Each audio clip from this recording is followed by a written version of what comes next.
វាយពីអូនចិត្តខ្លួនមានតែដបស្រាជួយដោះស្រាយបញ្ហាពេលដែលខ្ញុំយំអូនមានសេរីភាពបងដូចជាប់ធំតើអូនឮសំឡេងយំបងទេអូនចាក់ចេញចោលបងទាំងមិនបានប្រាប់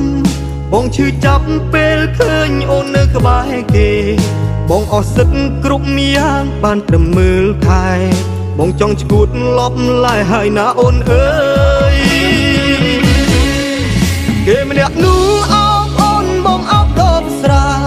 ផឹកយ៉ាងណាក៏មិនបានការឈឺចាំឡើយរត់តែផឹករឹតឈឺលើដើមទៅហើយអូនប្រែហើយក្បត់បងដើម្បីអ្នកថ្មីព្រោះតែអូនម្នាក់គត់បងចេះផឹកស្រាចេះឯកាចេះឈឺផ្សាចេះជួបារីបើបងស្លាប់នោះ